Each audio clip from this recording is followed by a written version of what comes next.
Welcome back to Adventures in Retail, where I talk to you about horrible experiences I've had in my many years of retail experience. Everybody has to put up with managers or bosses that they can't stand.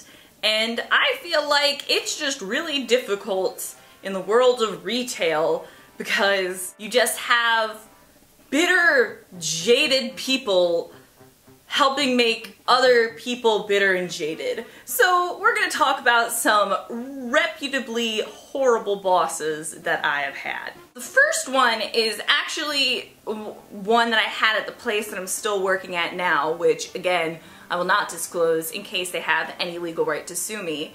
The only way I can describe this woman, let's call her Tabby.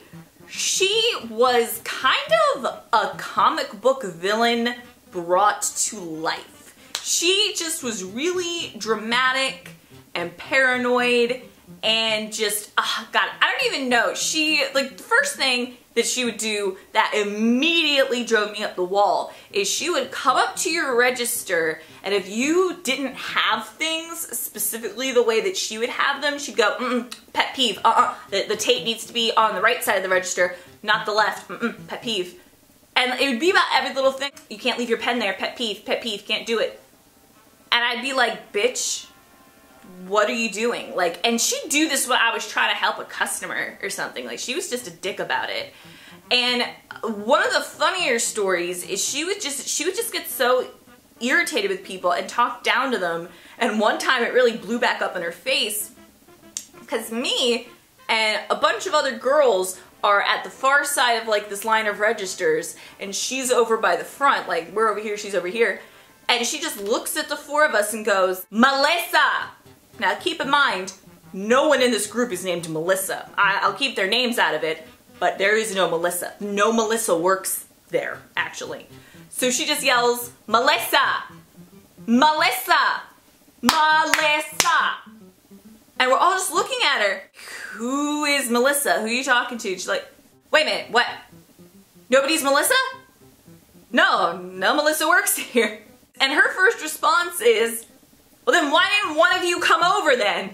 Me being the sarcastic bitch that I am, I turned to her and went, well, we didn't want to interrupt an argument between you and your imaginary friend. Yeah, I'm a cold bitch. And she would always just do really passive-aggressive things like that and talk to you like you were an animal. Not to mention, if she even saw you like standing for like a second, she'd be like, do you need something to do? And be like, I just served a line of like 20 people. I don't want to hear it. I do not. Sit down. God, no, there was this one manager that I had that like, I ended up not being able to go back to this job that I kind of liked because this bitch was so crazy.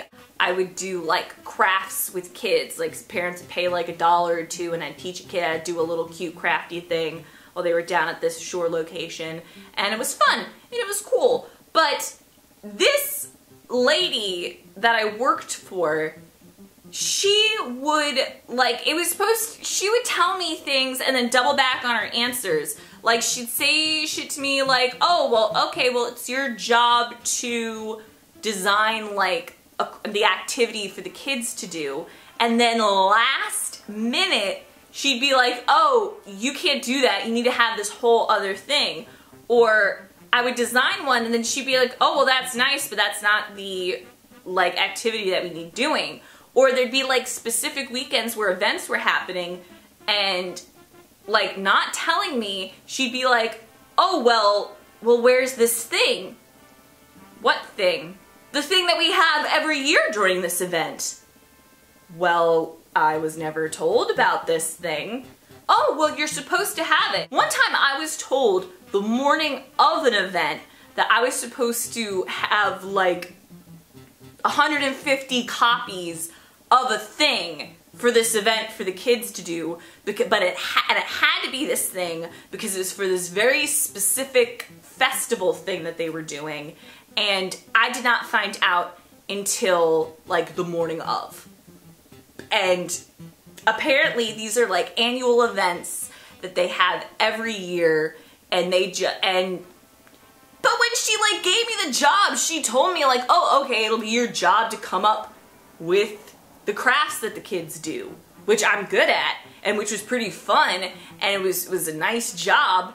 But this lady would keep like double secret probation with these rules, and then she'd get mad at me for doing shit that she totally did not tell me to do in the first place.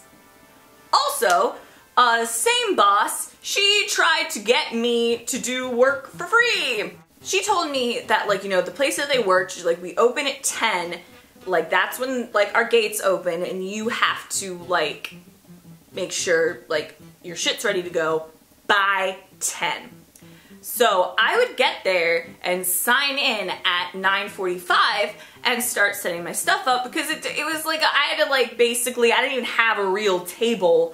I had to, like, construct it out of those, carpenter triangles, and you put the piece of wood on top of two of them. It wasn't even a real table that I was doing crafts on, but it was fine for me.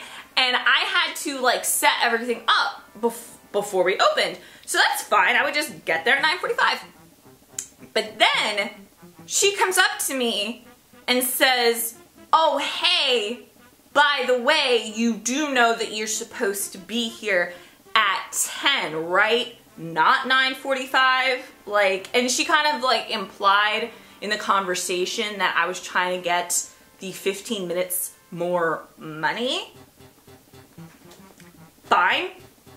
So the next day, I show up at 10, and I'm setting my stuff up, and she comes up to me again, and she goes, why isn't this stuff set up by now? And I say to her, well, ma'am, you told me to come in at 10. So, like, yeah, I came in and I signed it at 10. And she goes, yeah, but the stuff's not set up at 10 when we open. So I'm like, yeah, ma'am, because you told me not to get here until 10. Right?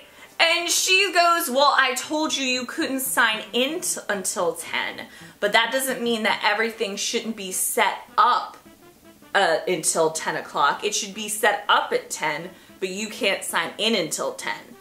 So basically, in not so many words, she was trying to tell me that I should come in, set up my station without getting signed in and paid for it, and then go sign in and start my work shift day of getting paid. Bitch, no. Like, what the fuck? I'm sorry, but I'm the type of person that I completely understand that, like, okay, when I'm on the clock, I am your girl. Like, I will do stuff, even if it's inconvenient or whatever. Like, if you're getting, like, paid the amount that you should be paid or whatever, and it's like, okay, if this is something that, like, I'm supposed to do, I will do it to the best of my ability. The brass balls on this bitch to try to tell me that, like, I was supposed to, like, come in and set up this shit for this job on my own time without getting paid for it. Because what? And for 15 minutes worth of pay. And I looked this bitch square in the eye and I told her, okay, here are your options. I can either sign in at 9:45 and everything will be set up by 10 when we open, or I can sign in at 10 and everything will be set up by 10:15. What do you want me to do? And she basically, like, kind of just gave me a look like, oh, well, I'm not tricking you, it seems. And she just went, okay, 9:45. Thank you. And I walked away. And she never brought it up again because she apparently had to figure out the hard way that the cute little blonde is not stupid. And that's what you get, bitch. Anyway, so that has been some of the awful bosses that I have had throughout my retail career. And I would love if you left in the comments some terrible things that your bosses have done to you, and we could all bond over horrible bosses and managers. Thank you for watching this video. Like it if you liked it, subscribe if that's your thing, and you know what? Just send this video to other people who hate their boss, so that way they won't be alone. We can hate everybody together.